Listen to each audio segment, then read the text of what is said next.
las experiencias y conclusiones a lo largo de 30 años de carrera profesional como crítica de las artes escénicas en diversos medios.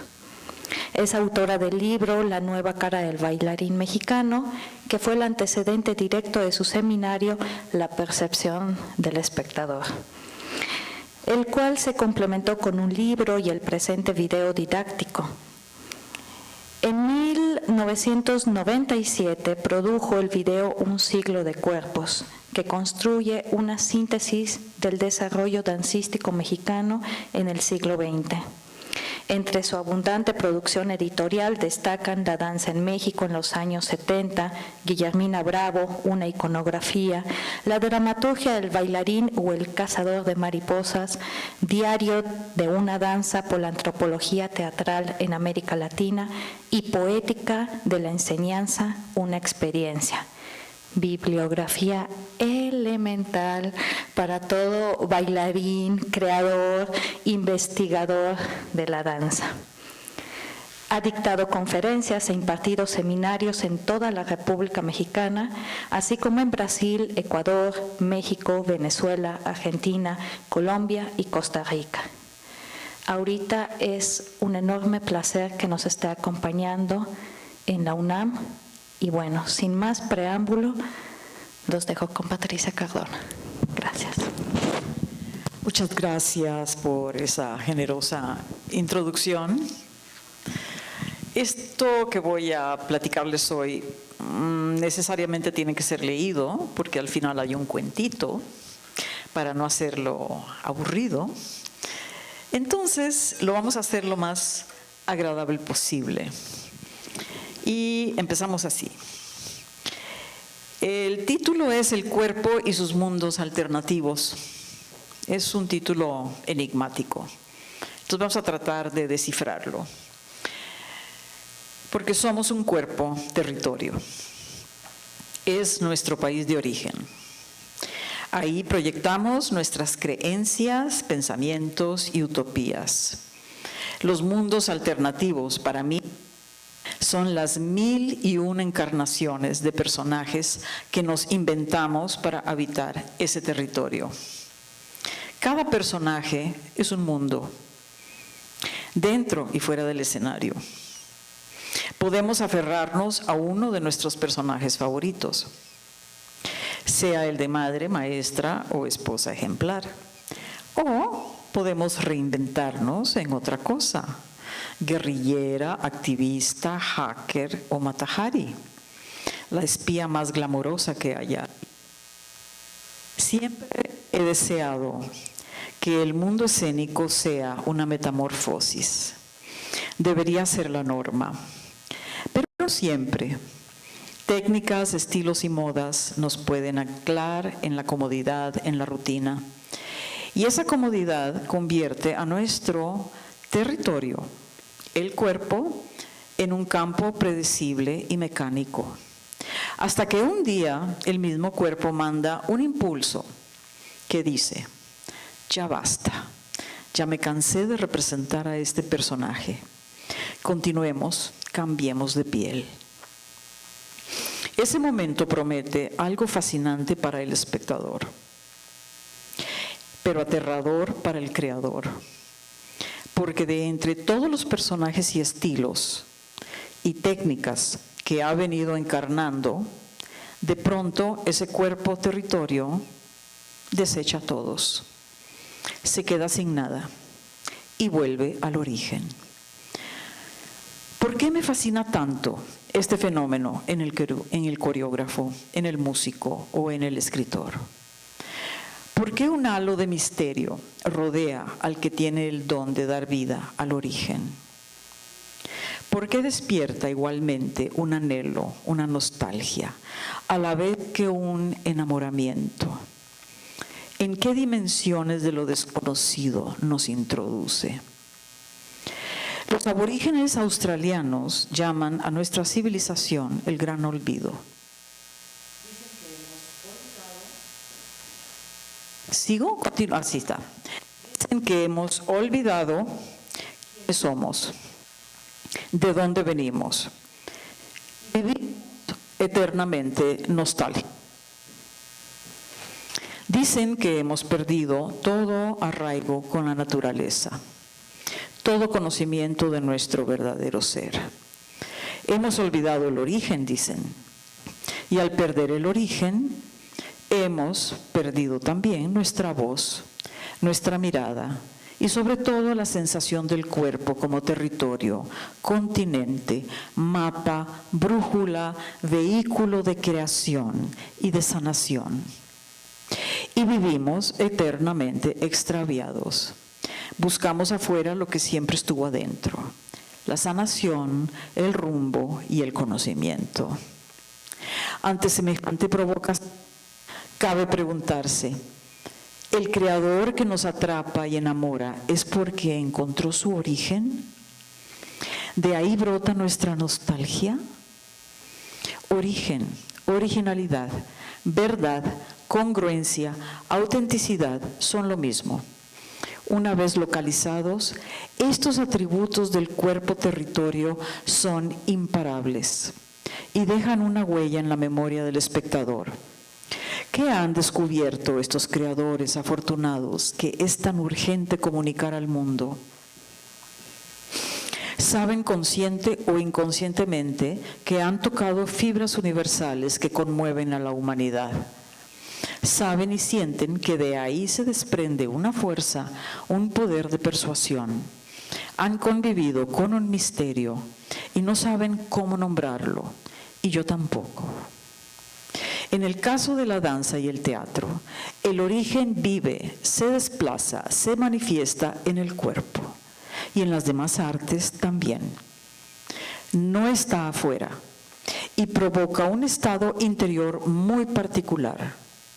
Expansión, exaltación, éxtasis, nostalgia, absorción. Los poetas le llaman el instante apasionado, el tiempo profundo, un eterno aquí y ahora. Acudo a los poetas que siempre me dan las palabras que yo no tengo. El instante apasionado o el tiempo profundo es una fuente infinita de creación. Nada que ver con nuestra definición de realidad. Ahí no hay ley, solo congruencia. Ahí las imágenes que conocemos cotidianamente se distorsionan o se relacionan fuera de toda lógica cotidiana. Se juntan y crean una nueva realidad, un mundo alterno. Esa nueva realidad crea metáforas. Aquí va una. Hoy sueño un lenguaje de cuchillos y de picos, de ácidos y llamas, un lenguaje de látigos, un lenguaje que corta el resuello, un lenguaje guillotina. Octavio Paz. Cantar es derramarse en gotas de aire, en hilos de aire, temblar. Jaime Sabines. Un pájaro vivía en mí, una flor viajaba en mi sangre. Juan Gelman.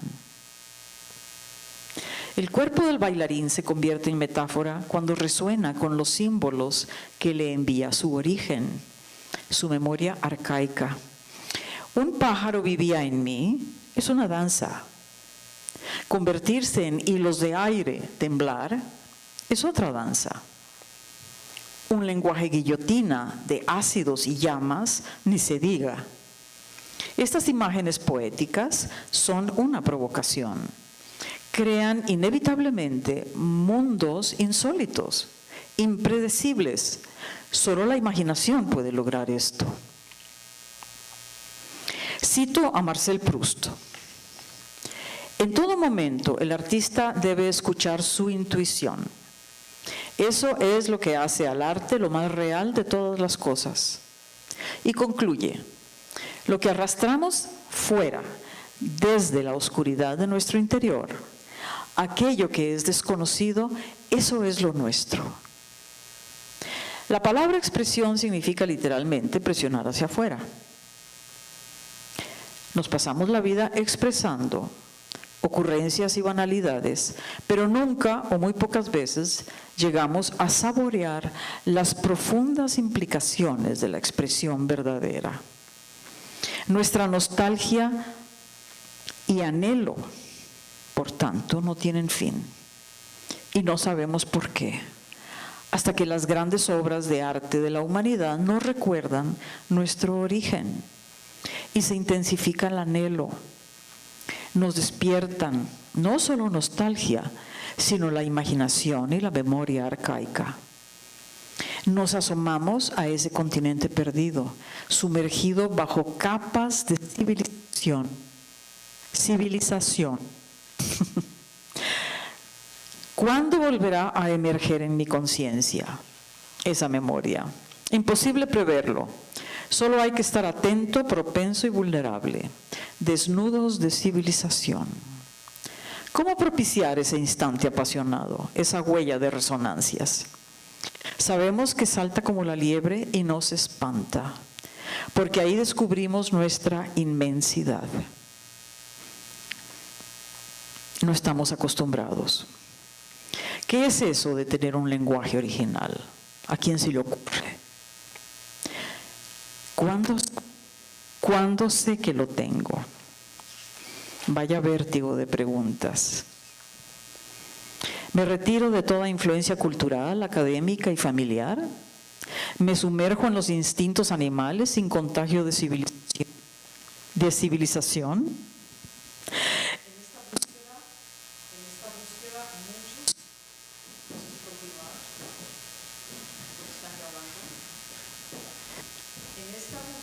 No sé, aquí está.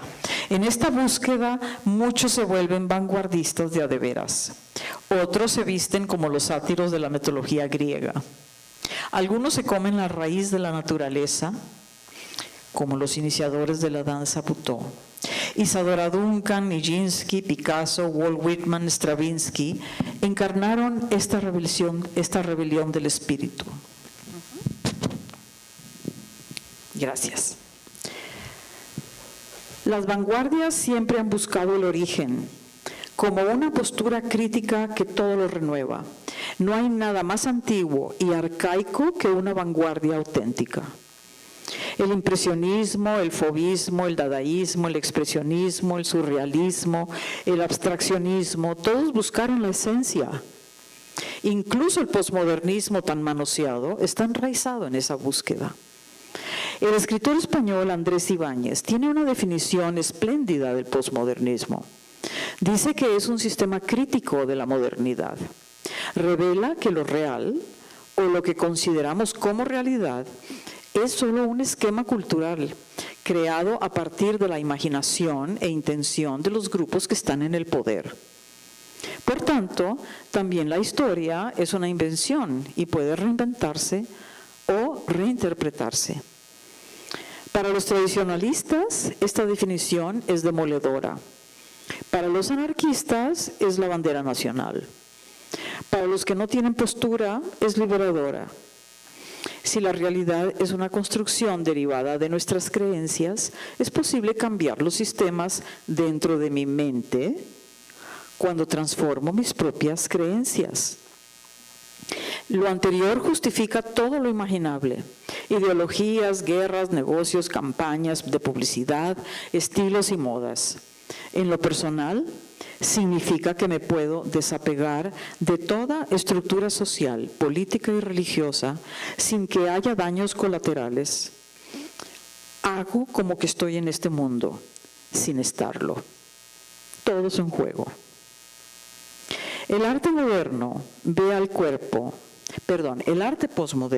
al cuerpo como una organización de códigos, es decir, es un mundo en sí mismo. El que se proponga la seducción de la era posthumana, y dije bien, posthumana, se alimenta de la tecnología que sustituye con hologramas la vida sintiente de carne y hueso. Esto se desprende de una lógica. Si todo es una construcción a partir de las creencias colectivas o personales, no hay diferencia entre los sistemas vivos y artificiales. Para Andrés Ibáñez, esto puede llevarnos a una visión apocalíptica, o por el contrario, a una visión holística, integradora. El creador puede unir naturaleza y tecnología, ciencia y espíritu, arte y humanismo. ¿Por qué no? La ciencia puede convertirse en poética. El amor a la naturaleza puede derivar en tecnologías compatibles con los ecosistemas. Ya está sucediendo. Y concluye, lo importante es entender que la novedad, lo original y lo auténtico de los mundos alternativos no está ni estará nunca en la técnica o estilos que nos venden, sino en la visión y el tono de nuestros pensamientos, sensaciones e intuiciones. Entendamos visión como las imágenes que provienen del instante apasionado, del tiempo profundo del que habla Proust. Entendamos tono como esa resonancia que viene de la integración entre lo espiritual, lo psíquico y lo físico. Es una vibración, una dimensión que nos convierte en una fuerza de la naturaleza, en un poder vital. Es una resonancia única. No hay dos iguales en este mundo. Todo lo anterior es un misterio. Nos inquieta y nos atrae. Lo que sí me queda muy claro es que tenemos un cuerpo que respira y transpira. Es un cuerpo movido por impulsos. Unos son para la supervivencia más elemental. Saciar el hambre, la sed, la reproducción de la especie.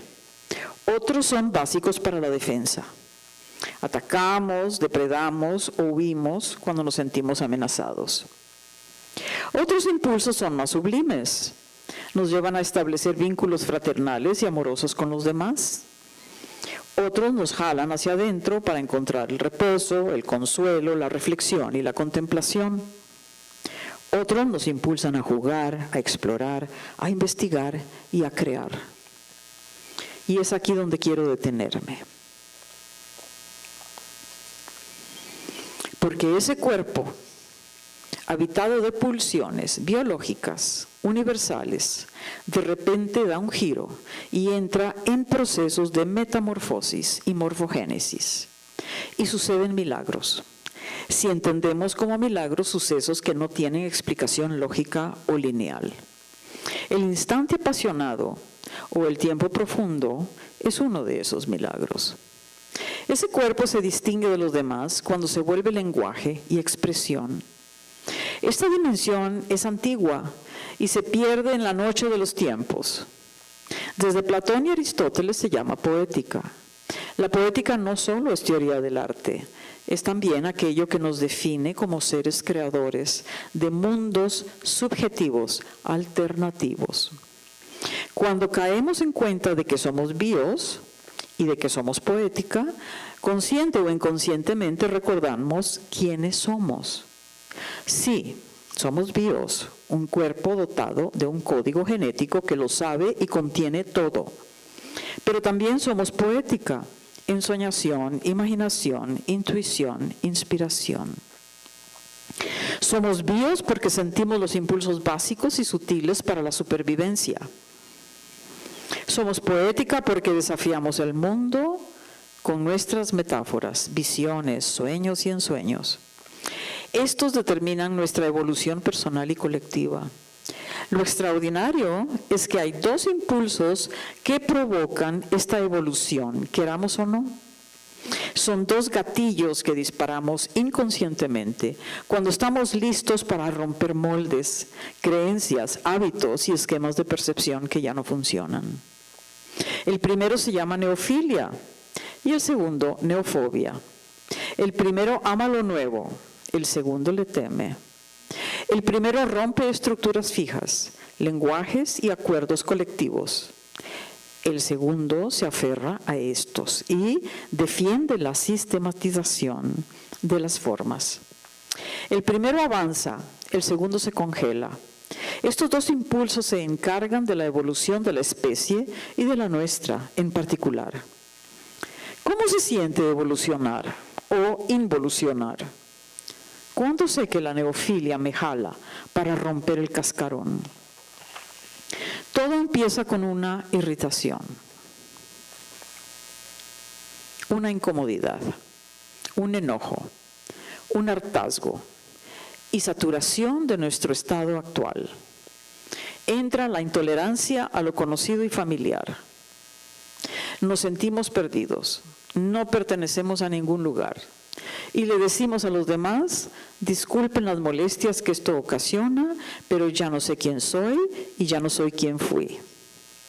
Y empieza la búsqueda, la exploración para remediar esa incomodidad. Si el sujeto es bailarín, decide probar nuevos lenguajes, decide romper con sus maestros, nunca gentilmente, porque estos procesos neofílicos son profundamente angustiosos y a veces violentos. O este bailarín se aleja un tiempo de la danza, ya no soporta bailar lo mismo. Deja el grupo, si lo tuvo, o viaja al extranjero, si tiene dinero. Toma cursos de metafísica, de antropología, yoga profunda, religiones comparadas. Se va a la playa un tiempo. El mar lo mueve y conmueve. Tal vez Isadora tenía razón. Somos 70% agua en nuestro cuerpo, al igual que el planeta. Y la luna y las mareas nos alteran y nos equilibran nuevamente. Es una danza de la vida. Este bailarín que escuchó a su neofilia va soltando poco a poco sus amarras, y entre vacío y vacío intuye una nueva manera de expresarse, una voz celular, distinta, que lo sorprende. ¿De dónde viene esa voz? Al principio duda, luego lo confirma. Ha encontrado un germen de movimiento y lo explora. Juega con él, juega, hasta que empieza a haber una organización de impulsos. Algo le dice que ya encontró lo que buscaba. Y en ese momento aparece la neofobia. Algo le dice. En ese momento, aparece la neofobia. Siente el impulso de sistematizar los nuevos hallazgos. Fija los movimientos con base en una partitura, como si fuera música. Ve la luz, se siente otro. En este punto, sabemos que la neofobia ya hizo su labor. La neofobia es un contraimpulso que detiene la exploración infinita. La neofobia le dice al bailarín, a ver, puedes buscar todo lo que quieras, pero tienes que aterrizar en algún punto. Por eso te freno y te digo, ahora sistematiza lo que has encontrado. Crea tu nueva obra. Sin mí seguirías de aviador, sin tocar piso, sin concretar nada. Yo te freno por tu bien, dame las gracias. Acabo de narrar lo que le sucede a un bailarín coreógrafo que sí le hace caso a la neofilia y a la neofobia. Pero hay quienes le temen al cambio, a la transformación. No quieren perder la comodidad de lo ya conocido. La estabilidad es esencial en la vida, dicen. Aquí empieza la historia de ese otro bailarín coreógrafo que prefiere la evasión. Prefiere la anestesia consciente. Duele mucho ese cambio de piel que detona la neofilia. Adicciones infinitas aparecen en el horizonte. Televisión, internet, Facebook, Twitter, drogas, alcohol, fiestas sin fin. Ese bailarín coreógrafo prefiere trabajar compulsivamente y saturarse de información para no sentir. Se satura también de talleres que ni digiere ni procesa. Acumula datos y datos sobre lo mal que está el mundo y la danza, hasta que se colapsa de indigestión, impotencia y desesperanza. Empieza con una gastritis que degenera en úlcera y ya no se levanta porque se fabricó también su propia tumba. La úlcera reventó. Si toca fondo, puede que se despierte iluminado. De ser así, en ese momento decide vivir. Vislumbra súbitamente el camino de la reconstrucción y la resurrección. Y empieza un largo viaje hacia adentro de su territorio de sensaciones, emociones, intuiciones, pensamientos, creencias. Todas resonando en su piel, en sus tejidos y en sus huesos. Caer y levantarse lo hace entrar en razón y finalmente acepta la neofilia como algo inevitable para remediar sus males, porque en la rodilla encuentra un enojo que le duele, en el estómago un amor frustrado que le arde, en el cuello un montón de decisiones no tomadas que le pesan. La rigidez de su espalda es la misma de su mente. La intolerancia digestiva es la misma de sus convicciones. La visión borrosa es la misma de su corazón amurallado. Por fin se vuelve vulnerable y quiere bombear la sangre a las articulaciones para que no le duelan tanto. Y la sangre lleva nutrientes de esperanza a cada célula. Y cada célula, oh milagro, se empieza a abrir como un sistema solar. Y cada sistema solar renueva la piel, los tejidos y los huesos. Y puede volver a sentir, auténticamente sentirse. Un día, inesperado, toca una fibra, la de su propia voz celular. ¿Será el instante apasionado? Esa voz que antes estaba apagada empieza a hablar, a cantar, a decir como nunca antes. Es una voz real, única. Es su voz, no la del maestro, no la del teórico de moda, no la del coreógrafo más publicitado, no la que impone la voracidad del mercado del arte. No, es su voz y se siente plena y eso le hace feliz. Tiene cuerpo, sustancia, se nutre de su piel y de lo que siente. Esa voz viene de muy lejos, de muy, muy lejos, viene del tiempo profundo. Y ahí se detiene para preguntarse, ¿entonces mi origen soy yo mismo? ¿No se encuentra allá afuera? Y justo cuando se hace esa pregunta, nuestro bailarín coreógrafo se topa accidentalmente con aquel que sí le hizo caso, en un principio, a su neofilia.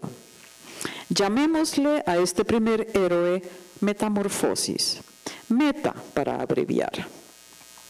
Los dos fueron compañeros de clase durante su juventud.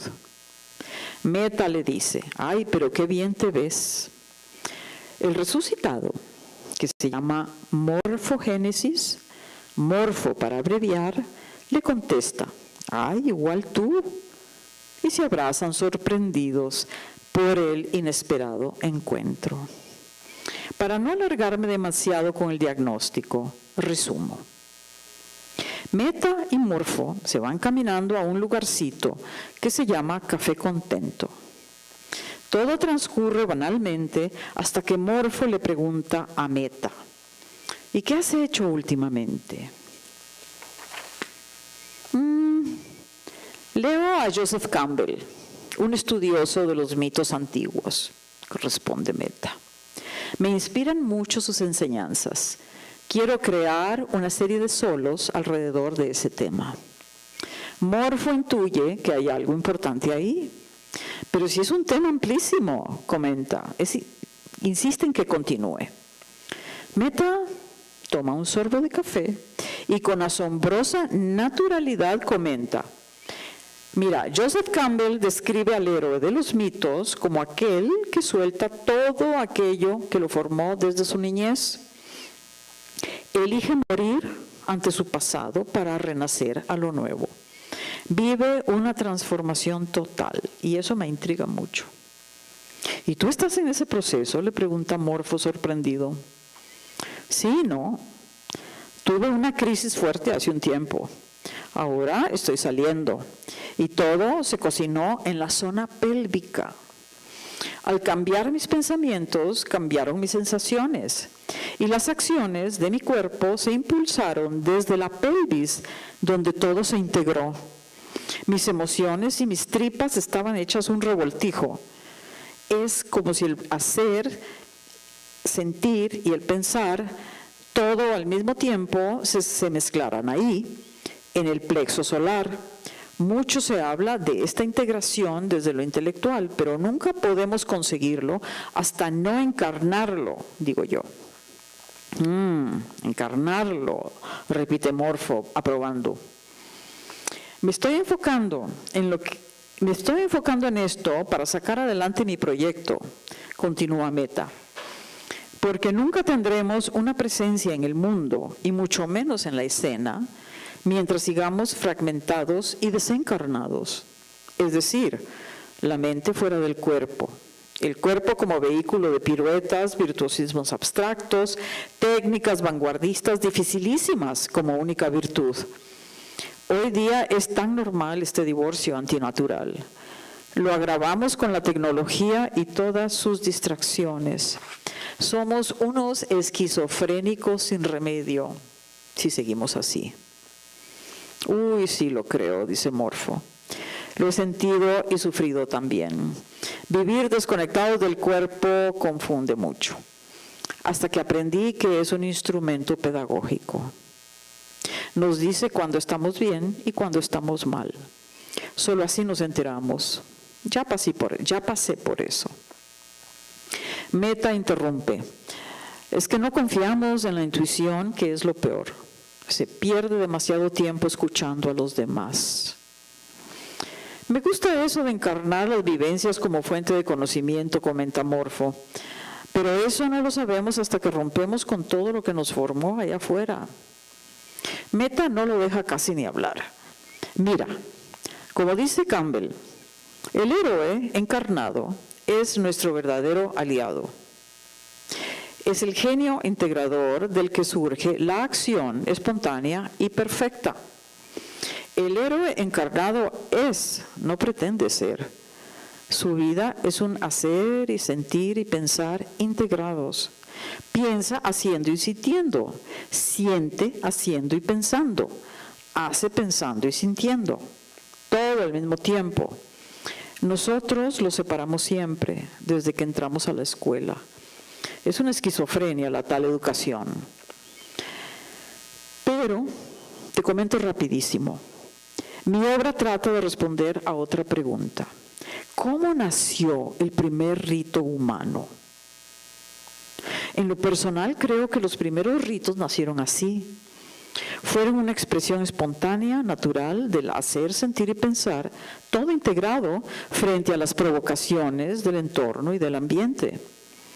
Y esa memoria arcaica del primer rito se hace presente, la empezamos a recordar cuando estamos integrados también. Esta memoria no la puedes forzar, se te revela cuando vuelves a nacer. Renacer es volver al origen, dice Campbell. Pero me pregunto, ¿cómo es que el cuerpo llegó a organizar el lenguaje del primer rito? ¿Qué sintió y dónde lo sintió? ¿Cómo lo sentimos y estructuramos ahora? En la génesis de un rito, ¿hay diferencia entre el ayer y el ahora? Porque seguimos creando ritos. Morfo logra por fin decir algo. Mira, me puedo imaginar ese primer rito, pero ¿lo puedo sentir? Si nos educan para ser reproductores de modelos convenientes, ajenos a nuestras necesidades, pues tendremos que rescatar el sentir, volver a sentir algo, lo propio. Ese es el punto de partida, creo. Me provoca gran curiosidad tu obra. Ya quiero ver el montaje final. Para despedirse, le da una palmadita en la espalda. Oye, ¿y cómo se va a llamar tu obra? Renazco, luego existo. Así se llama desde ahorita, responde Meta. Ambos sueltan la carcajada y piden la cuenta.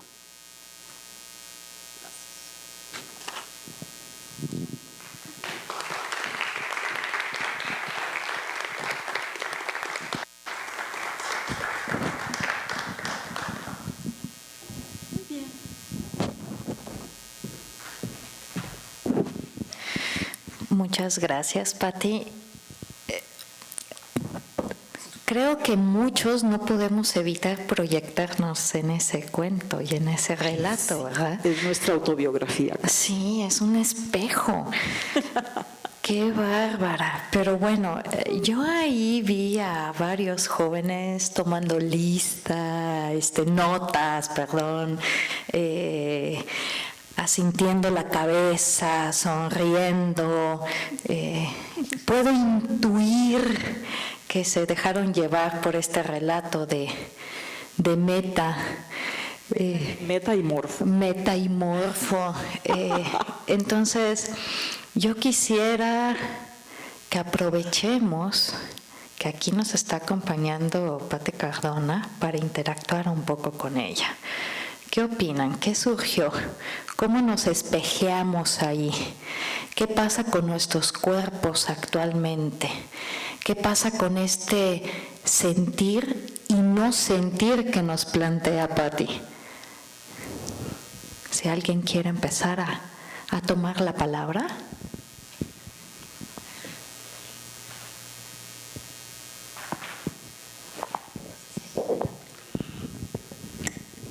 ¿Sí? Ok.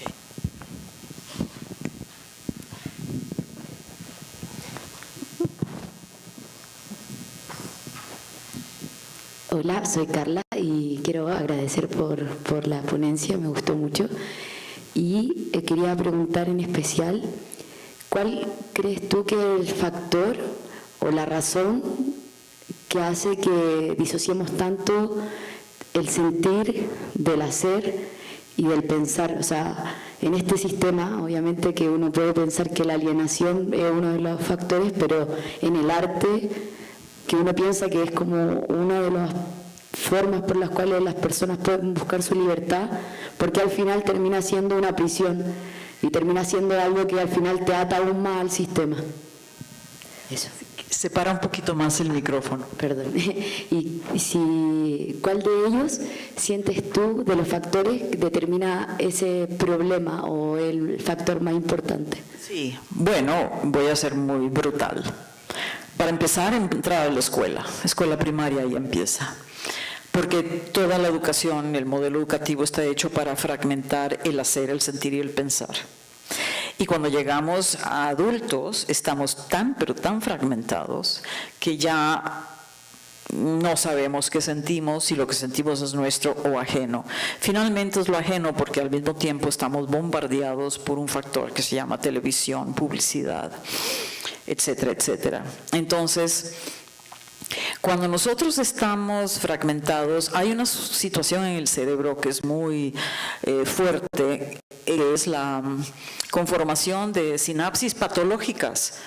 Las sinapsis patológicas es cuando, si nos volvemos pensamiento nada más, nos volvemos obsesivamente pensantes, intelectualizamos toda la vida y no sentimos nada y tampoco hacemos mucho.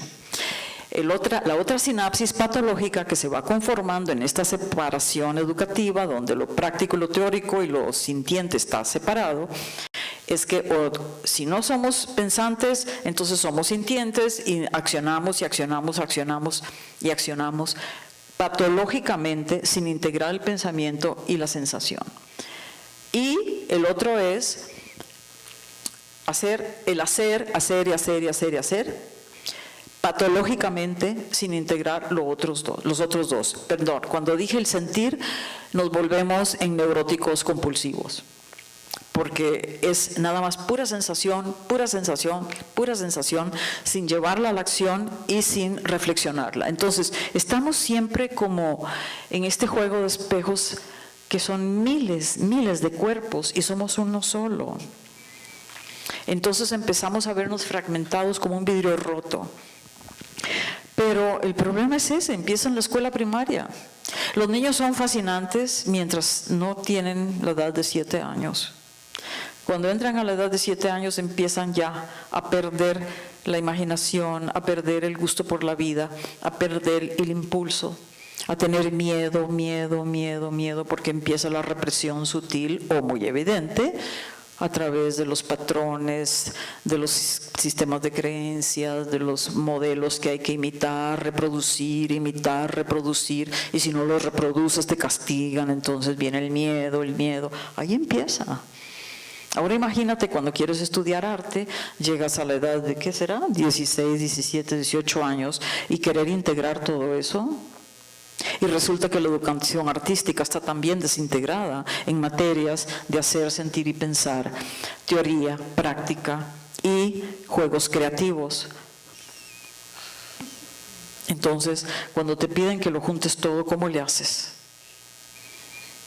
Hasta que no viene el momento que le pasó a Morfo y a Meta, que entra el llamado del cuerpo, que es brutal. El llamado del cuerpo está ahí y no te perdona la fragmentación, porque tienes un ataque de neofilia que te dice ya basta, no puedes seguir tú en esta fragmentación. Entonces empiezas a pasar por todo este proceso de renacimiento y te vuelves a descubrir como quien realmente eres y renaces como el héroe integrado. La mitología es eso, eso nos cuenta y nos platica. Gracias.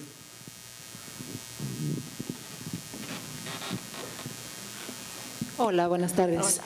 Mi nombre es Olivia Luna.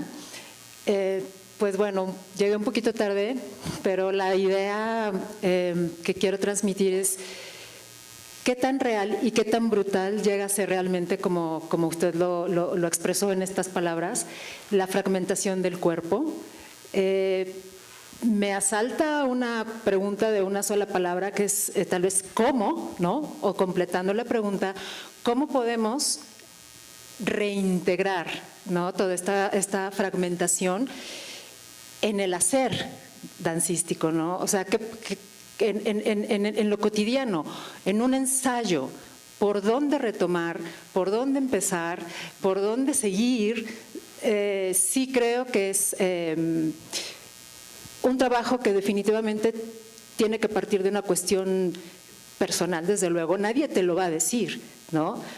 Pero este espejo que tú nos das en toda esta ponencia, creo que por lo menos a mí me abre muchísimo, muchísimo los ojos, los poros de la piel, el corazón y pues bueno, hay que poner el cuerpo, como dicen, ¿no? Hay que estar siempre atentos a toda esta cuestión corporal, emocional, física, orgánica, y pues con eso hay que trabajar. Yo soy de la idea de que pues aún en un periodo donde te sientas como con estos síntomas, no hay que parar, ¿no? Hay que continuar, pero sí reflexionando tal vez desde dónde. Esa es una pregunta que para mí ahorita es medular, ¿no? Yo sigo activa, hago danza contemporánea, tengo más de 45 años y sí me he enfrentado últimamente a esta cuestión. Es increíble cómo lo plasmas, me estoy viendo totalmente reflejada. Y quisiera preguntarte si es posible tener una copia de tu ponencia. La verdad sería algo entrañable para mí y pues bueno, muchas gracias. A ver. Yo dije muchas cosas. Tiene remedio el asunto, porque a todos nos ha pasado, ¿verdad? Porque mira, el cuerpo es tan sabio, es nuestro instrumento pedagógico. El cuerpo un día nos dice, a ver, la vida que estás llevando es una enfermedad, totalmente, está esquizofrénica y no te está llevando a nada más que a la infelicidad o a la mecanicidad, te convertiste en un robot, en un zombie, y no sé. Y hay un momento de saturación, de incomodidad, que es la neofilia. Es un impulso maravilloso que tú al plantear esto ya estás en un estado neofílico, porque lo reconociste. Entonces, ¿qué pasa ahí? La misma neofilia te obliga a buscar tu propia poética. Y en tu poética está tu autenticidad y tu integración total. Entonces, el modelo educativo no puede hacerlo, Nosotros no podemos esperar nada del modelo educativo porque está hecho precisamente para fragmentarnos. Por lo tanto, es un trabajo individual y sobre todo los maestros que tienen conciencia de esto, desde su clase, tratar de encontrar la manera de impulsar en el muchacho su propia poética para que ahí se integre. Entonces, el maestro en este sentido se tiene que convertir en un provocador de poéticas. No tiene más remedio. Esa es la educación artística para mí. No hay otra. Pues sí, pasamos por el salón de clase y la técnica, todo lo que ustedes quieran. Pero luego tiene que haber un maestro y si tienes suerte encontrarte una persona que ya tiene su poética y te la va contagiando. La poética se contagia y la vida es un milagro. Cuando uno anda en esta búsqueda, uno siempre encuentra a los maestros que necesita. Entonces, esto es un proceso individual, definitivamente. Y el hecho de plantearlo es porque ya estás ahí. Entonces, es tu poética la que te va a dar la integración del hacer, sentir y pensar. Porque lo vas a sentir la plenitud de la energía expandida que te da la poética. Todo lo demás te comprime y te hace chiquita. Pero la poética, con el hacer, sentir y pensar integrados, porque es tu voz, te da una inmensidad, te expande y te hace fluir como un gigante. Es una maravilla. Gracias. Y todo esto se siente en el cuerpo.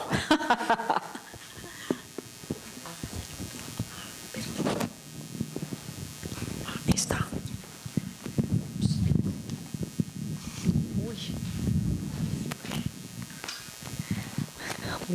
Vaya tema apasionante.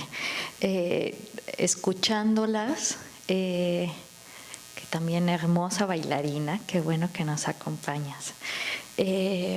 Insisto, no podemos dejar de proyectarnos en uno o en otro momento del relato, pero escuchando este punto medular de encontrar la propia poética, bueno, hablando de mitos, la máxima de Delfos, conocerse a sí mismo.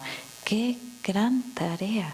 O sea, llegar a ese momento, a esa madurez, a esa sabiduría encarnada de encontrarse uno a sí mismo, en donde ya no estamos siguiendo esos patrones impuestos, llámense estéticos, llámense técnicos, llámense modas, patrones de crear obras, sino ese momento, ese reencuentro con uno mismo, porque realmente ese reencuentro con uno mismo, con estos diferentes momentos y tiempos de la vida que anidan en el cuerpo para llegar a encontrar y hacer nosotros mismos nuestra propia poética.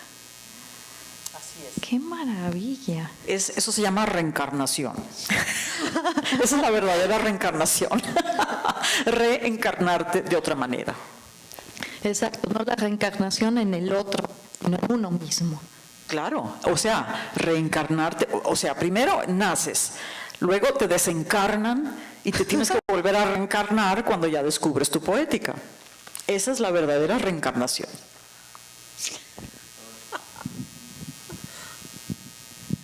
Sí, muchísimas gracias, maestra, por esta conferencia que además en práctica, ¿no? Pone en práctica lo que está diciendo de no separar academia de literatura, ¿no? O sea, de no separar lo que es propiamente didáctico de todos estos símbolos, ¿no? Todas estas metáforas a través de contar cuentos, de contar historias. Y mi pregunta iría más por esta cuestión de las sinapsis patológicas, ¿no? La idea de cómo de niños nos quitan el deleite por la vida, ¿no? Yo platicando con varios colegas, justo estábamos viendo que hay una moda terrible en la que de repente ahora se dan muchos cursos en los que la intención es dar coreografías. Entonces, si no has dado tú 3 coreografías en un trimestre, no eres buen maestro, y nos da la impresión de que entonces ya no hay lenguaje, ¿no? Porque el lenguaje es, esta es la A, esta es la B, esta es la C, y luego M con A es ma, y luego es mamá, y luego es mi mamá me mima, y luego podemos recitar Piedra de Sol. Pero si yo le pongo al alumno Piedra de Sol, apréndetelo y repítelo, no hay lenguaje y no puede haber poesía, no puede ser poiesis, y mucho menos va a poder generar su propia propuesta, pues, ¿no? Entonces, ¿qué hacemos con esto que está pasando? Puedes hacer un doble juego si estás consciente. Digo, por un lado, jugar el juego de la sociedad, porque aquí estamos, ¿no? No nos vamos a ir a la selva amazónica. Esa es una posibilidad, o te vas a la selva lacandona, o en fin, y haces otra sociedad. No es necesario. En algún momento lo digo, tú haces como si estuvieras en este mundo, pero realmente no lo estás. Entonces, mientras sobrevivimos y cambia, porque esto es una etapa, esto no es eterno. Nada más que se ha recrudecido tanto que esto está obligando a la humanidad a replantearse quién es. Porque ya los grados de enajenación son tales que la enfermedad cunde. O sea, ya nunca ha habido tanta enfermedad en la humanidad como en este momento del planeta. Entonces, eso significa que la infelicidad cunde, porque estamos fragmentados. Entonces, la solución es jugar mientras está el sistema y se va desintegrando solito, porque por su ineficacia se va a desintegrar, o se está desintegrando, o ya está desintegrado, y pretendemos que sigue ahí, que esa es otra. Y mientras jugamos, vamos haciendo nuestra vida paralela, nuestro mundo paralelo, alternativo, para ir generando dos propuestas y ver de qué manera lo vamos fundiendo poco a poco. Es decir, no es fácil, hay espacios que no permiten esta fusión, hay espacios que no lo permiten y no lo toleran. Pero tú sabes hasta dónde estás ahí y hasta dónde no. Si es por sobrevivencia, pues abres tu mundo alternativo y llevas una vida paralela. A ver, cuando los bailarines de la danza butó inventaron el buto en los años 50, tenían una vida paralela. Para sobrevivir hacían cabaret. Y se desnudaban en los cabarets y todo, y hacían show. Y durante el día estaban haciendo esta investigación del movimiento absolutamente radical a todo lo que hacían en el cabaret. Entonces llevaron una vida paralela. Jugaban con el mundo material, pero su verdadero mundo, el auténtico y real, estaba en la danza butó. Hasta que finalmente emergió de ahí toda una corriente y un planteamiento de cómo ver el mundo y mover el cuerpo. Entonces, no nos queda de otra. Todos tenemos una vida paralela, todos jugamos con el sistema porque estamos aquí. Está perfecto. Usemos este espacio para provocar hasta donde podamos y hacer luego, porque hay una cosa, aunque estemos en un espacio así, que es institucional, rígido con sus esquemas y sus leyes y toda la cuestión, cuando una persona está en este proceso empieza a ser contagiosa. Así estés en la SEP, que es verdaderamente el inframundo educativo. Cuando tú tienes tu poética, o estás en el proceso de buscar tu poética, puedes estar en un salón de clase o en un esquema X de trabajo y empiezas a ser contagioso. Yo no sé por qué, es una energía misteriosa. Aquí los aliados son los héroes internos. Esa energía integradora, ese es el héroe. Y cuando empezamos a ser héroes, empezamos a contagiar la energía heroica, sin tener que decir nada. 2 puntos rápido medulares, Pati, fíjate. Estás tocando algo que considero que es muy importante resaltar, la responsabilidad con uno.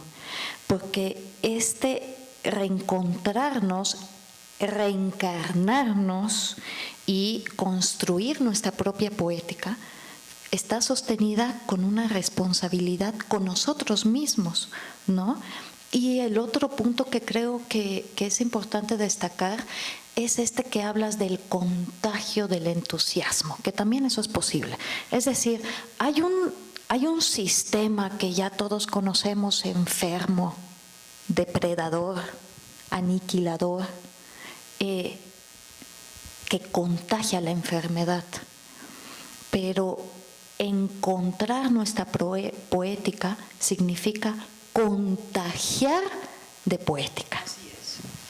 Tal cual. De eso se trata. Por ahí, perdón. Sí, muchas gracias. Soy Gabriela González. Nunca tuve la fortuna de bailar en un escenario profesional, pero soy maestra. Y le quiero agradecer infinitamente al destino que me puso aquí para escucharla. Estoy trabajando ahorita con niños en una escuela primaria no oficial, danza creativa. Y hablando de que en la primaria se empieza a fragmentar, agradezco porque ha sido muy difícil para mí entrar a ese sistema y es como luchar, a los niños les gusta pero al mismo tiempo creen que es un juego, a mí me gusta pero al mismo tiempo es desgastante. Entonces gracias porque ahora entiendo que parte de a lo mejor mi misión es empezar a encauzar a esos niños, que aprendan a que llorar está bien, a que enojarse está bien, a que no pasa nada y que lo importante es que lo saquen y afloren. Ya empieza a haber frutos cuando me dicen gracias maestra por esto, o qué bien se siente enojarse, o no, todavía no he llevado un poema, pero sí les he enseñado alguna pintura de Matisse y que la representen. Entonces, pues muchas gracias porque creo que ya voy en el camino. Yo pasé por todo ese proceso, yo creo que todos. Y gracias, creo que yo ya estoy en mi poética y afortunadamente por el destino ya también la puedo estar encauzando, sobre todo a los niños. Maravilloso. Felicidades. Muchas gracias. O sea, la solución finalmente, estemos en la escuela primaria o en las instituciones públicas, donde sea, es jugar, jugar, jugar y jugar y jugar y jugar y jugar y contagiar esa poética jugando. No enojados, no podemos ya enojarnos con el sistema, porque el sistema ya se acabó. Yo creo que ya se acabó. Creemos que sigue ahí pues porque es una rutina del pensamiento y la mente nos hace creer cosas que no existen. Pero le seguimos dando realidad a algo que ya no existe. Entonces, bueno, si estamos conscientes de que eso es así, ya, ¿para qué enojarse? No tiene sentido enojarte con un cadáver, ¿verdad? Digo, ¿quién se va a enojar con un cadáver si ya está muerto? Entonces, juguemos y contagiemos el juego, el gozo de la poética. Muchas Por ahí gracias. querían compartir. Buenas tardes. Mi nombre es Mireya. Me llamó mucho la atención el título de la charla y precisamente porque pues, considero que trabajo en uno de los espacios alternativos de la danza y es la danza inclusiva con personas con discapacidad intelectual. Ahora que te escucho hablar sobre el sentir, pensar y hacer, digamos que entro como en un dilema precisamente sobre esta cuestión de la voz propia, la poética propia. He venido haciendo como una investigación precisamente sobre la capacidad de agencia de ciertos cuerpos que han estado encasillados dentro de la normalidad. ¿Y qué pasa con estos cuerpos en situación de representación y realizando danza? Sabemos que la danza es uno de los espacios más excluyentes, si hablamos desde la diferencia entre los cuerpos que no tienen las mismas posibilidades. Ese es un poco como el tema que he venido investigando y me hace un poco eco como la cosa del estado de conciencia, porque sí me he encontrado ahí como en oposición y es, si yo no hago ciertas actividades, no las hacen ellos. Pero entonces cuando las hacen el mismo movimiento o desde la explicación que yo acabo de realizar. Entonces ahí tengo como un poco de dilemas aún sobre esa cuestión de la reflexión o del estado de conciencia, porque digamos que no sé cómo explicarlo. Porque claro, no puedo centrarme como en tratar de describir un proceso que está en su individualidad, que pues por más que hay algún tipo de condición especial, pues tienen su propia forma de ser y estar en el mundo. Pero sí en términos, digamos, sobre todo en términos académicos, me cuesta un poco como ampliar esa explicación. Te agradezco mucho, creo que logré como conectarme como con esta secuencia, sobre todo con este tema de la poética y la voz propia, me quedó así sonando demasiado, especialmente en estos espacios alternativos de pues condiciones especiales que requieren también de mucho tacto y de mucho cuidado, tanto a la hora de escribir sobre eso como a la hora de trabajar desde la parte práctica. Muchísimas gracias. Bueno, y me apoyo también la noción de la compañera anterior de si hay alguna posibilidad de tener acceso a la ponencia o no sé. Muchísimas gracias. Hay una parte misteriosa del cerebro que no tiene discapacidad alguna. Tal vez la parte verbal, el lenguaje verbal, no sé si la discapacidad vaya por ahí. La capacidad del racionamiento, esa puede estar tal vez fuera de la norma, por decirlo de alguna manera. Pero hay un sentir que es infinito y profundo. Es ese tiempo profundo, que no tiene tiempo y espacio. Ese está profundamente vivo en cualquier ser humano. Incluso en una persona en estado de coma, fíjate, que parece que está muerta, estando viva, tiene una parte viva que es la sensación, pero en otra dimensión. No es en la dimensión que nosotros conocemos y que podemos describir con lenguaje verbal. Entonces, más bien, fíjate, se me ocurre en este momento, cuando estamos en contacto con personas con discapacidad, ellos tienen desarrollados una sensorialidad o una sensación o un nivel de percepción que nosotros, los que estamos aquí supuestamente en la normalidad, no hemos alcanzado.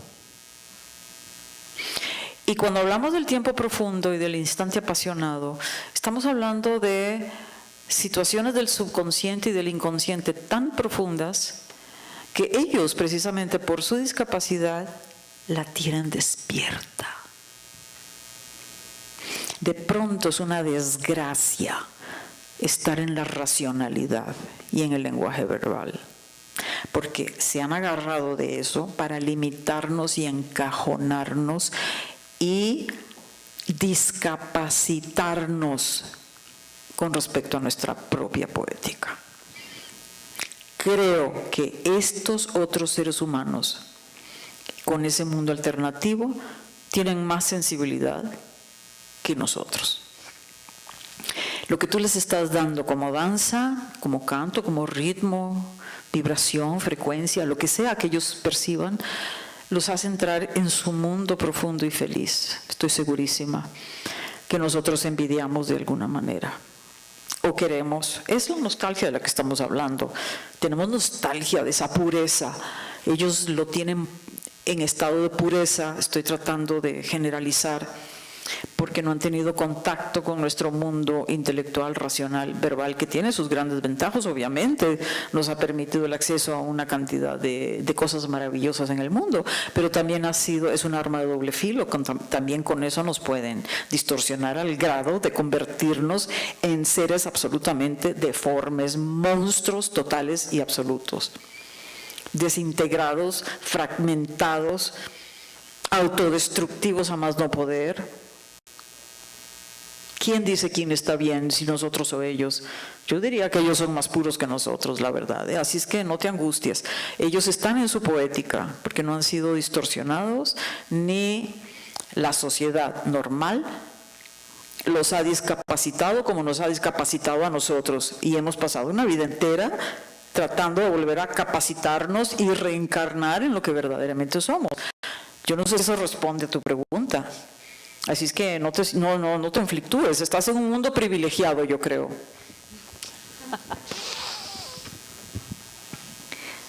¿Alguna intervención más? Sí. Hola, buenas tardes. Mi nombre es Tizoc. Tengo una pregunta en esta cuestión de la poética. Quiero ver si estoy entendiendo. Es en un sentido de que una poética es un como constructo de algo, como estructurar el cómo se está pensando, haciendo y sintiendo.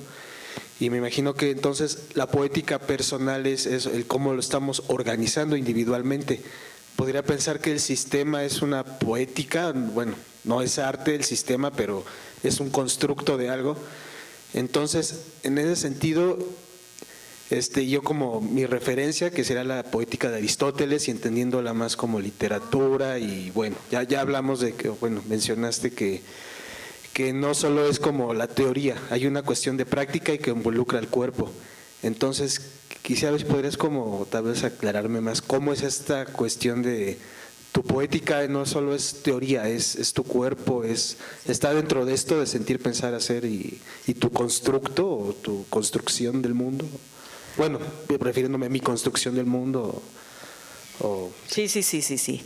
A ver, es que, claro, la poética de Aristóteles es todo un sistema de reglas para hacer bien el arte, el bien hacer que se llama, ¿no? Teoría del arte, cómo se tiene que construir una tragedia, por ejemplo, para eso la escribió Aristóteles. Entonces, ¿cómo es la tragedia perfecta? Entonces, así tiene que ser la oratoria, lo dicho, etcétera, etcétera. Entonces, Platón también hablaba de una especie como de locura poética, una locura que se acerca a la demencia o a lo que está más allá de la racionalidad. Y entonces, cuando hablaban del oráculo de Delfos, que de pronto estaba delirando esta voz que hablaba del conócete a ti mismo, es una energía que viene de lo más profundo de ti mismo y que se contagia y se comunica. No se controla, no tiene ley, no se construye, brota, porque es nuestra desde que nacemos. Lo que hay que hacer es dejarla fluir, quitando todos los estorbos. Es decir, una de las maneras más maravillosas para dejar fluir la poética es justamente adormecer o callar el hemisferio racional, verbal, que es el que nos bloquea y nos dice que siempre estamos mal y que no, que el esquema es por aquí, las reglas por acá, el patrón es por acá y tienes que hacer esto. Toda la sociedad está programada en el hemisferio izquierdo, pero el hemisferio derecho no se programa, no se puede programar. Ahí es donde están estos jovencitos o estas personas. Están en el hemisferio derecho, que es el hemisferio de la intuición, de la inspiración, de la iluminación, de las metáforas, del lenguaje simbólico. Todo lo que no puede hacer el hemisferio izquierdo, que se enoja mucho con el hemisferio derecho porque no lo entiende, ahí está la poética. Entonces la poética brota cuando tú logras fluir, sentir y hacer y pensar a partir de esa intuición y esa inspiración que eres tú mismo, no las reglas que te están diciendo allá afuera que tienes que llevar a cabo. ¿Ok? ¿Sí está claro esto? Los románticos lo vivieron de esta manera. Ellos fueron los que hicieron esta esta definición de la poética como una comunicación del espíritu que contagia a los demás. ¿Sí? Entonces hay varias poéticas, o sea… ¿Perdón? Entonces hay varias poéticas y como personas y bueno, si como dicen, o como épocas también puedo pensar en eso. A ver, yo puedo estudiar la poética académicamente, pero yo no estoy hablando de esa poética. Estoy hablando de de que somos poética. Somos vivos como un cuerpo que es fuerza vital, impulso vital, y somos poética porque somos seres creadores. Y esa parte está depositada en el hemisferio derecho del cerebro, que es improgramable, es la parte más auténtica que tenemos. Por eso, cuando hablo de poética, hablo de autenticidad, el verdadero ser que tú eres. Por eso hay que morir ante, como decía aquí la historia, hay que morir ante todo aquello que nos ha programado desde que nacemos, pasando por la escuela, etc., para volver a renacer desde el hemisferio derecho, que es ahí donde está el mensaje auténtico de lo que somos. Esa es la poética que a mí me interesa, somos poética. Lo otro también existe como una teoría del arte, por supuesto, muy respetable. Pero, ¿sí te aclaro? Sí, claro. Somos poéticas, somos autenticidad, somos seres creadores. Y tenemos ahí un mundo insondable, insondable, misterioso, infinito. Por eso los poetas le llaman el instante apasionado y el tiempo profundo. El tiempo profundo es el que está fuera del espacio y del tiempo de la racionalidad. No existe en la racionalidad ese tiempo profundo. Y solamente se contacta a través del instante, el instante apasionado. Ese es un privilegio que todos tenemos y que lo podemos vivir si nos abrimos a eso, quitándonos todos los estorbos del hemisferio izquierdo. Y es un trabajito, no es cualquier cosa. ¿Ok? Por eso Y por eso viene la neofilia y te da una paliza. La neofilia es una paliza al hemisferio izquierdo. lo hace entrar en acción. Claro, Y en y contacto. te dice que ya estás harta de ser eso que no eres. Claro, también escuchándote, Pati, y a partir también del comentario puedo pensar en esta importancia, por ejemplo, que hace Nietzsche, de cuando dice que Occidente jamás entendió a la tragedia griega, porque tendríamos que aprender a ser héroes trágicos, por lo mismo que tú mencionaste en tu relato, porque el héroe trágico no ve como un melodrama la muerte, sino es porque es matar este pasado que nos impida crecer. Entonces el héroe trágico, dice, es un personaje alegre porque está dispuesto a morir para renacer. Exactamente. Todo el tiempo. Claro, eso viene del rito dionisiaco, para acabar pronto. Dionisos representaba la naturaleza que muere, vuelve a renacer, muere, renace, muere, renace, muere, renace. Por lo tanto, cada héroe de la tragedia griega es un Dionisos. Se llame Edipo, se llame lo que sea, Electra, lo que tú quieras, pero es el rito dionisiaco primitivo de los griegos primitivos, que es una maravilla. Y en ese renacer está la poética. Ahí está la poética, en el renacer, en el reencarnarnos de nuevo. ¿Sí? Es maravilloso esta aventura de vida. Parece ser que venimos a este mundo justamente para vivir ese milagro. Hasta ahorita nos damos cuenta, ¿verdad? Pero mientras estamos en el sufrimiento no nos damos cuenta. Hasta que finalmente vemos una lucecita y decimos, claro, es que la tragedia griega representa nuestra vida. Primero pasamos por la crucifixión y luego viene la resurrección. Ese es el juego de la vida, creo. No es una broma, Claro. es el juego de la vida. Por eso en estas transformaciones me regreso a Nietzsche, que soy nietzscheana de cuerpo entero. Ándale. De cuerpo, no de mente, de cuerpo. No, el cuerpo. Es que Encarnado. claro, por supuesto, es que tienes que encarnar el ser total dentro de ti. Es que todos somos una unidad, no una esquizofrenia espantosa. Exacto. Y en estas, recuerdo estas transformaciones con las que abre Zaratustra, ¿no? En donde hay que aprender a ser primero de camello, que es esta crucifixión de la que hablas, ¿no? Que carga todas las culpas encima hasta que ya todo este peso del deber ser de la sociedad, del sistema enfermo y todo, están a punto de aniquilarlo y tiene que convertirse en león. Este león que va a ser rebelde, que va a ser aniquilador. ¿De qué? De este pasado. Claro. Y por último, lo más importante, que ahí está la poética, después de aprender a ser león, hay que volver a ser niños, a renacer. Exactamente, los niños son nuestros maestros.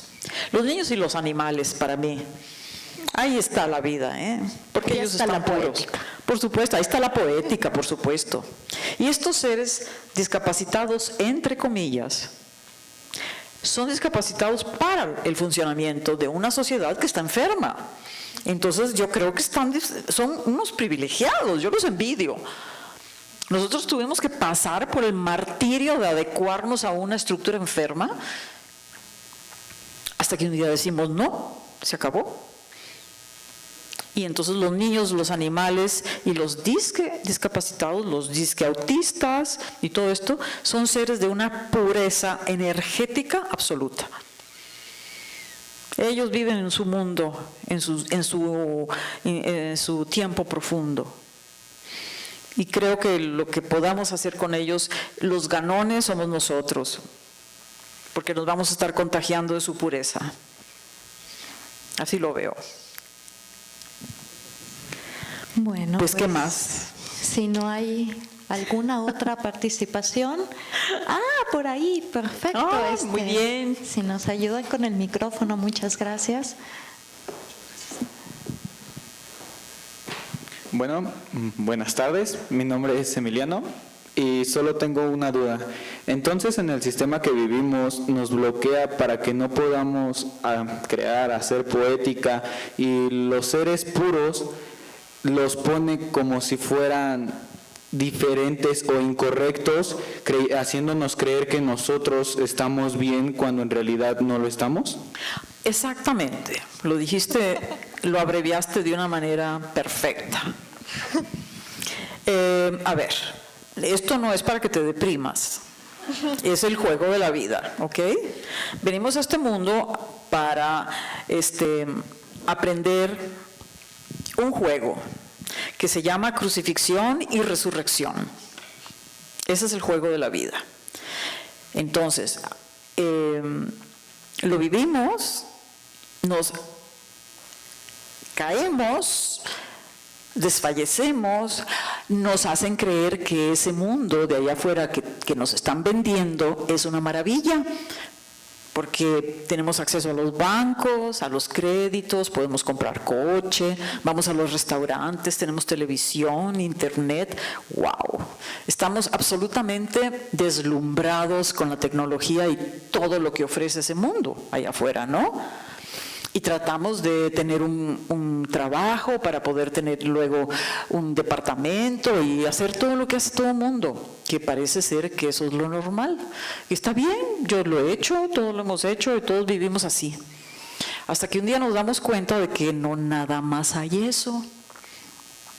Porque te empiezas a dar cuenta de que en ese mundo que todo te lo resuelve, si vives de acuerdo a lo que te dice, no te hace tan feliz. Tú estás muy jovencito todavía, a lo mejor eres muy feliz, pero a lo mejor no tanto. Entonces ahí es cuando empiezas a hacerte preguntas. ¿Por qué no soy feliz si me dan todo lo que necesito? Y resulta que lo que necesitas son necesidades inventadas, te las están vendiendo. Pero tú, vocecita del hemisferio derecho, te empieza a decir, es que no nada más hay eso, hay otras cosas, eres algo más que eso. Y ahí empieza la aventura de la búsqueda. Y empiezas a deshacerte de todo lo que te estorba poco a poco. Y esa es la historia de Morfo y de Meta. ¿Sí llegaste a escuchar a Morfo y a Meta? Bueno, pues ahí está la historia de nuestra vida. Entonces, cuando te toque, te va a tocar. Ahorita goza lo que tengas. Digo, todos hemos gozado lo que tenemos. Yo sigo gozando de un buen pastel de chocolate. Me encantan ciertas series de Netflix. Las veo, me divierto mucho, pero ya no me tomo nada en serio. Eso es lo que hago, juego con la sociedad, no me tomo nada en serio. Le pongo mi atención y mi energía a lo que considero que sí es auténtico, que es la poética, esa luz integrada, ese héroe que trae cada ser humano en su interior y que muchas veces está oculto, perdido por ahí. Y que ahí es donde está el verdadero poder humano, creador, y es lo que te va a dar la felicidad total, que sí existe. ¿Sí? ¿Está claro? Sí, está claro. Muchas gracias. Bueno, Goza la vida, gózala, es lo único que te puedo decir, porque todo es un chiste. Retomando también lo que mencionabas hace rato, Pati, como para sumarlo al comentario, no se trata, ¿no?, de pelearnos con lo que existe. Ahí está el sistema, nosotros somos parte del sistema, pero la diferencia está en dejar de creer en ese sistema como si fuera la única verdad y el único mundo posible. El día de antier me invitaron a participar en el coloquio de danza y juventud y tiene mucho que ver lo que tú estás diciendo con algo que evidentemente tú me llevas años de trayectoria, de sabiduría, algo que yo empiezo a intuir, ¿no? Que es, yo hablé un poquito de este empoderamiento a través de la danza, en donde los jóvenes que danzan son jóvenes empoderados. Y la danza ahora, como sumándolo también con estos otros comentarios, tiene razón cuando dices que la danza ha sido también un campo de mucha discriminación, desde el lenguaje de la belleza, un lenguaje bastante limitado que pertenece a este sistema impuesto y enfermo, pero pienso que justo es tarea y responsabilidad de todos a los que nos interesa construir otro significado de danza, porque la danza puede tener muchísimos significados. Un significado, yo la he puesto, por ejemplo, de conocimiento, y un conocimiento, no cualquier conocimiento, un conocimiento encarnado, que es de lo que habla Patti, poético, ¿no? Entonces, dentro de ese universo son posibles muchos universos. Así es. La danza es un instrumento extraordinario como decimos, el cuerpo es un instrumento pedagógico para empezar. Y si hacemos danza, pues imaginen la riqueza educativa que tiene ese cuerpo para decirnos quiénes somos y si estamos bien o si estamos mal. Es que es inmediato, no hay que pensarle mucho, se siente, punto. ¿Verdad? Accionas en el momento y en ese momento estás pensando, sintiendo y haciendo. A eso me refiero. Y en esa integración somos seres totalmente poderosos. No enfermos. No enfermos, no zombies, claro. No cyborgs, aunque Exacto. todo también, digo, esto sería un tema larguísimo. Todos tenemos algo de zombies, cyborgs Sí. En esta sociedad a la que pertenecemos, pero aquí se abre todo un mundo de posibilidades. Claro. A partir de la poética encarnada. En ese empoderamiento de la juventud, en ese empoderamiento de la poética, somos libres y soberanos. Para acabar pronto, porque la poética no tiene ley. La poética tiene congruencia, no ley. La ley la inventó el hombre y la inventó para que la rompamos. Es parte del juego. Bueno, pues creo que ya. Otra participación, bienvenida. Bien. Claro que sí. Me encanta este público. Sí, está fantástico. Hola, muchas gracias. Mi nombre es Carla Ortega. De profesión soy comunicóloga. La vida me ha llevado al marketing. Y justo me siento muy identificada, me siento muy espejeada por el cuento. Justo creo que estoy en este momento física y emocionalmente. Sí estoy como fragmentada y de repente como en un rush ahí mental, emocional, físico, de todo. Pero creo que justo lo que mencionan también, la vida es tan sabia que te coloca en los momentos indicados para que aprendas lo que tienes que aprender y fluir. ¿no? La verdad es que yo vi el programa del día de hoy en la mañana, a las 9 de la mañana, y dije, ay, chin, ya no llegué a la plática de fotografía, pero bueno, por lo menos llegó a la otra. Algo me vibra, ¿no? Algo me suena. Y coincido con todos, coincido con cada parte, coincido con esta metamorfosis. Ahora entiendo, veo como ese hilito de luz de qué es lo que pasa, ¿no? Yo entraba mucho en conflicto y creo que para mí, al ser comunicóloga, las palabras tienen mucho peso en el modo en que las dices y a quién se lo dices y por qué se lo dices. Entonces, hemos, al tratar de estar en esta sociedad físicamente o mentalmente solamente justamente fragmentados, perdemos esta rebeldía, podría decir yo, de nuestro propio ser. Perdemos nuestra propia poética con la cual nacemos, y cuando nos enfrentamos a decir ¿por qué soy diferente en esta sociedad? No lo entendemos, sin embargo renacemos a través de nosotros mismos y a través de cuestionarnos. No hay nada malo ni nada bueno en nuestro ser, simplemente es nuestro ser, es nuestra poética, es nuestra reconstrucción o reencarnación de nuestra verdadera pureza, ¿no?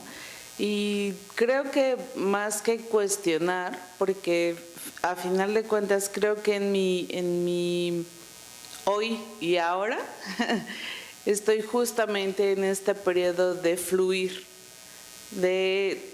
no entiendo exactamente por qué me está pasando o cómo fue que llegué a este punto, pero fluir y jugar ha sido, creo, el elemento que físicamente, por lo menos, que era algo que a mí me conflictuaba, me mantiene viva, o sea, viva desde el interior, viva desde la mente, espíritu, alma y cuerpo, ¿no? Y agradecerte muchísimo y agradecer al universo que haya hecho lo que haya tenido que hacer para estar aquí, agradecer tus palabras y agradecer que tú lo compartas.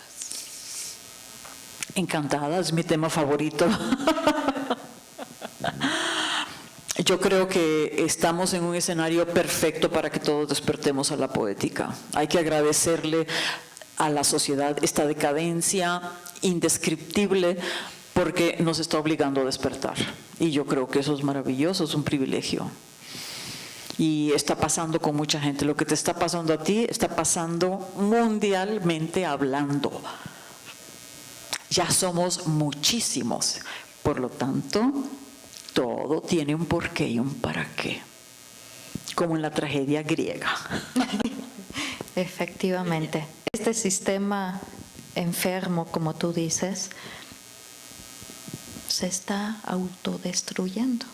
Incluso, es un cadáver ya. Sí, incluso casi podríamos decir que es un holograma. No es una fantasía, es Exacto. una ilusión ya. No, es una ilusión. No alcanza a sostenerse más y eso es más que evidente. Pues muchas gracias por estar con nosotros. Muchas gracias, Patti, una vez más. Efectivamente vamos a abrir en línea una sección donde compartiremos las charlas del día de hoy. No vamos a dejar que se pierda, evidentemente. Claro que no. Y van a estar disponibles para todos, ¿no? Pues bueno, no queda más que, insisto, agradecerles e invitarles a que no dejemos de construir nuestra propia poética, de encarnar, que es todo esto que nos está contagiando Patti Cardona. Sí, nos contagia, pero nos contagia de poética, ¿no? De rebeldía, de energía encarnada. Entonces, pues bueno, ahorita vamos a tener un receso y la siguiente charla es a las 5 de la tarde, donde abordaremos la situación de la danza actual. Y la última, que es a las 7 de la noche, donde el tema será investigación para la creación. Una vez más, tratando de romper este divorcio entre teoría y práctica, entre hemisferio derecho e izquierdo, y más bien trataremos de indagar cómo es que realmente están relacionados. Es una falacia lo que nos han hecho creer que una cosa está por un lado, el saber teórico por un lado y el saber práctico por el otro. No, ya no se puede sostener este sistema enfermo. Muchas gracias a todos. Gracias, Patti.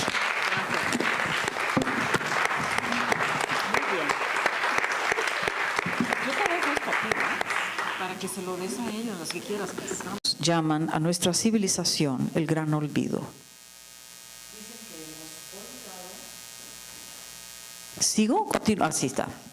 Dicen que hemos olvidado quiénes somos, de dónde venimos. Vivimos eternamente nostálgicos.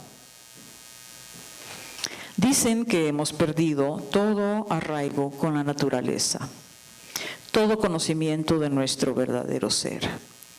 Hemos olvidado el origen, dicen, y al perder el origen, hemos perdido también nuestra voz, nuestra mirada y sobre todo la sensación del cuerpo como territorio, continente, mapa, brújula, vehículo de creación y de sanación. Y vivimos eternamente extraviados.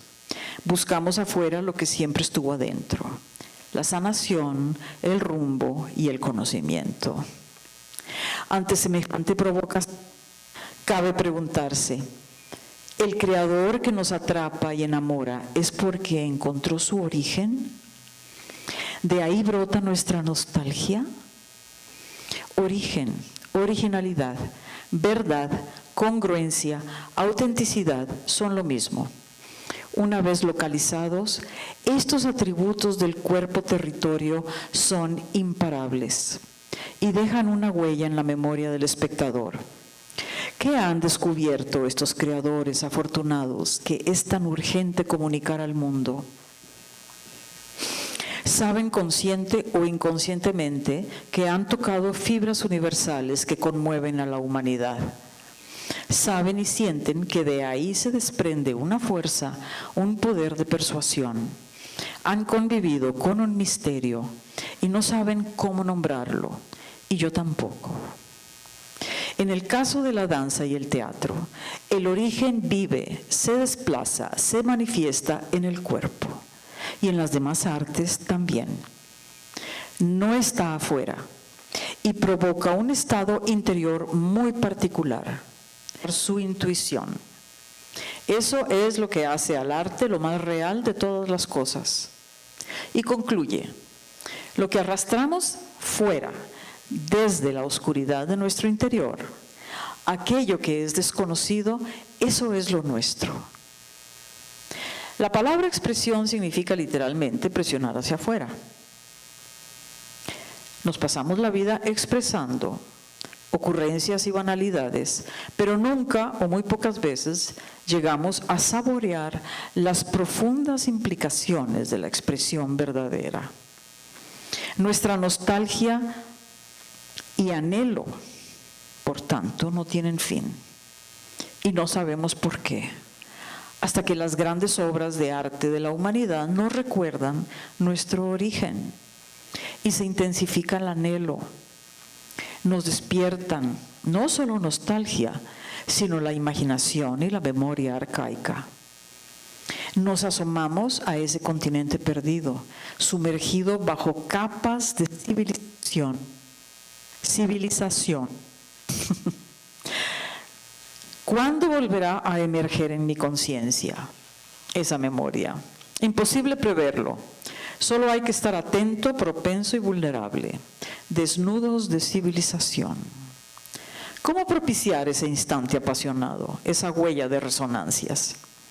Sabemos que salta como la liebre y nos espanta, porque ahí descubrimos nuestra inmensidad.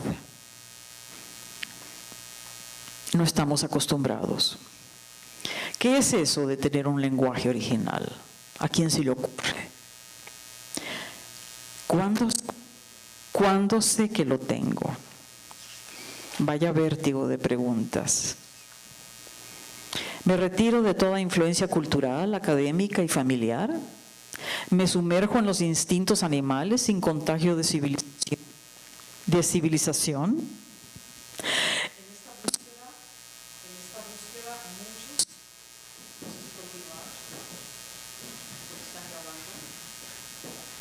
Expansión, exaltación, éxtasis, nostalgia, absorción.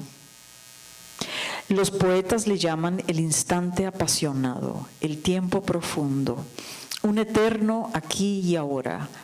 Acudo a los poetas que siempre me dan las palabras que yo no tengo.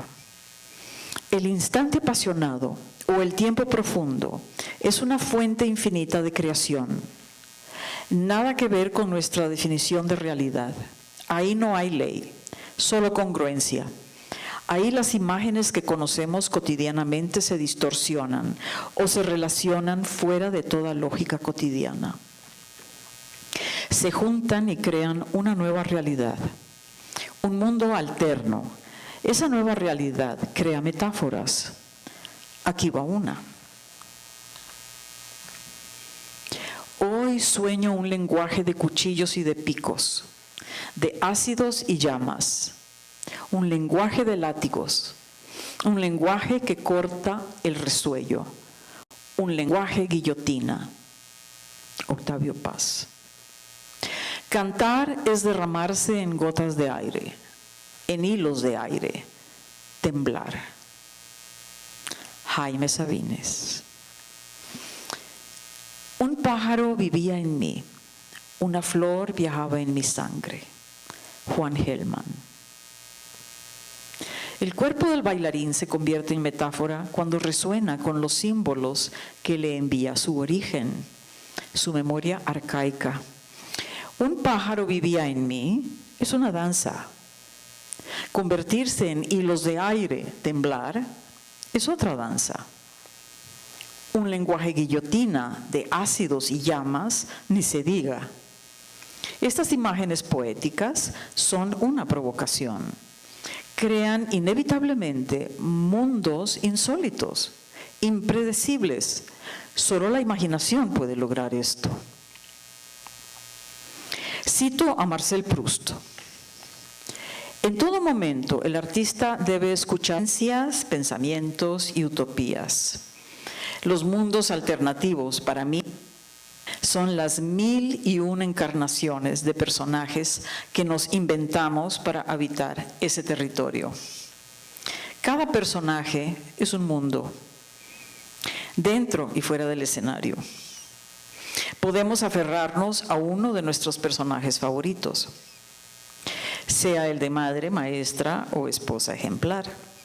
O podemos reinventarnos en otra cosa, guerrillera, activista, hacker o Matahari, la espía más glamorosa que haya. Siempre he deseado que el mundo escénico sea una metamorfosis. Debería ser la norma, pero no siempre. Técnicas, estilos y modas nos pueden anclar en la comodidad, en la rutina. Y esa comodidad convierte a nuestro territorio, el cuerpo, en un campo predecible y mecánico. Hasta que un día el mismo cuerpo manda un impulso que dice: ya basta, ya me cansé de representar a este personaje.